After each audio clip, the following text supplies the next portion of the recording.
count as a nosegay? But not during a formal speech. My speech today he worked hard enough to make the speech. Is in the storytelling advanced communicator manual, and it's talking about or telling a folk tale. Now, for 7 to 9 minutes, folk tales could get rather long and boring. So I'm going to tell you 4 folk tales today. And at the end of each tale, I'm going to have you tell me what the moral of the story is. All right? Okay. Let's go. First tale, it's the ant and the butterfly. One day, Ben, the ant, was walking through the forest and came upon a wonderful cookie laying in the field. And she ran up to the cookie, and she was eating it, and she looked up, and there was a cocoon hanging off of a chrysalis. And out of the cocoon was a little tail wagging. She looks up. What is that? So she called up to him. Who are you? And the cocoon says, why, Mary. Big goes, okay. Mary, what are you doing? She says, I have to stay here. This is all I can do. Just hang from this tree branch. So Bing goes, oh, that's awful. That's awful. Here I am. I get to run through the forest and go wherever I want, and this poor cocoon has got to just hang there off the tree. And Ben went away that pitied that poor cocoon. First, she looked at it and said, wow, that's kind of interesting, but just, I can't imagine just having to hang off of a tree branch. A couple days later, Ben was back in the forest, jumping around, walking around happily, and came upon the same clearing where she found the cookie. So, oh, maybe I might find another cookie. And she looked around for Mary, the cocoon. The cocoon wasn't there, but in its place was a beautiful butterfly. And the butterfly, Mary, was stretching her wings and going, ah, I'm free. And she flew off into the sky, leaving Ben down there on the ground, envious and kind of jealous. And Ben said, I spent all this time pitying and worrying about something, and I was totally wrong. So what's the moral of that story? All right, appearances can be deceiving. Okay. Make sense? By the way, folk tales are not just for children. Folk tales apply to all ages, including ourselves. Notice I included myself with everybody else. The second story is the lion's share. Now, I had never heard this story before, and I didn't know where that statement came from. But one year, there was a kind of a drought in the jungle, and food was hard to find. So a lion, a donkey, and a fox decided to get together and form a team. They're going to hunt for food together as a team because food's getting a little scarce. So what they decided to do was the lion would actually kill the prey. He was big and strong. The donkey would bray and announce when he saw something.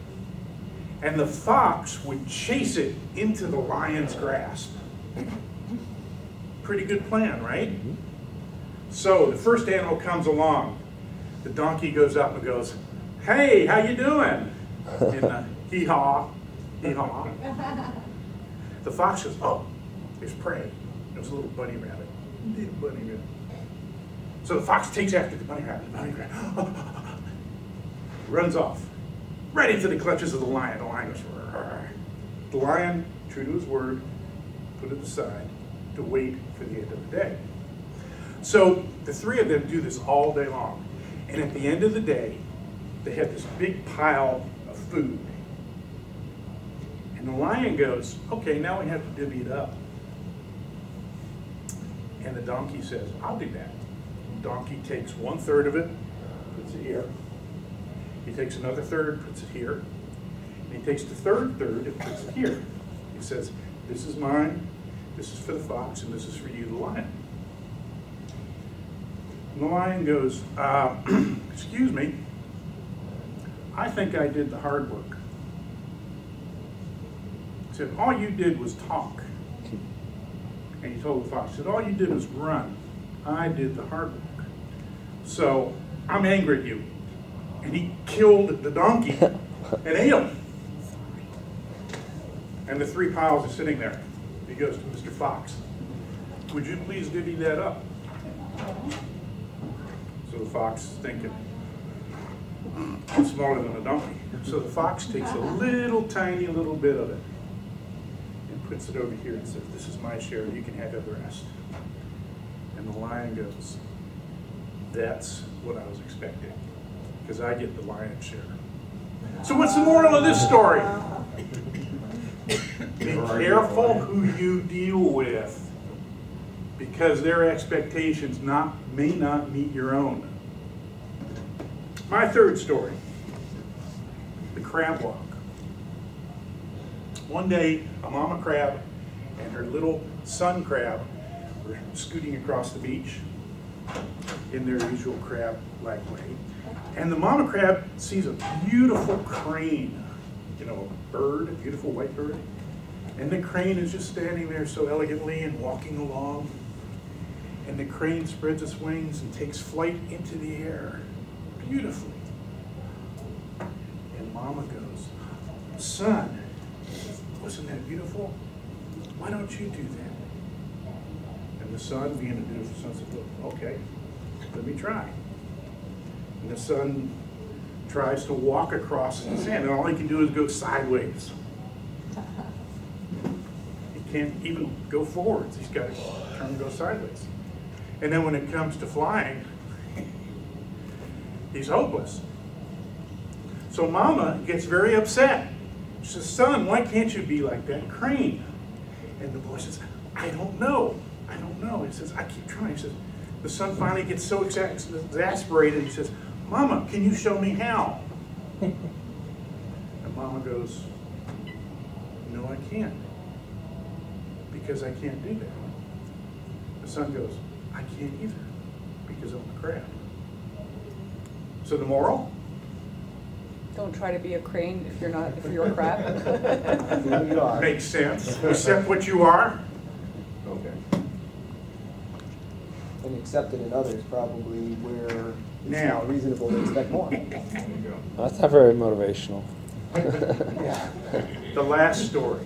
There once was a baby elephant. Now, back in the day, once upon a time, elephants did not have long trunks. They had normal noses like everybody else.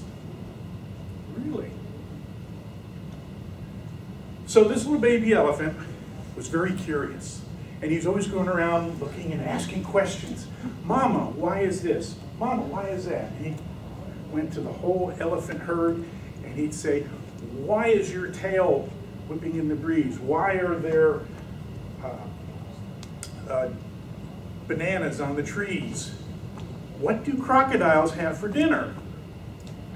And the elephants are going, leave us alone. We don't know. Go find out for yourself. So the little baby elephant decides one day, I'm going to find out what crocodiles have for dinner. So he goes down to the river and he steps on a log and he's looking for crocodiles. And the log opens an eye up. Hello. And the elephant goes, are you a crocodile? And the crocodile goes, yes. He says, what do you have for dinner? And the crocodile reaches up, grabs his nose, and starts pulling him into the river. And they're fighting back and forth. The crocodile's pulling on him, and the elephant's going, and the elephant on the nose is getting longer and longer and longer.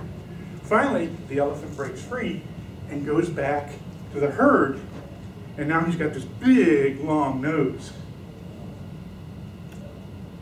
What's the moral of that story? Don't go sticking your nose. And if you ask too many questions, you will get noticed. Thank you all for listening to me.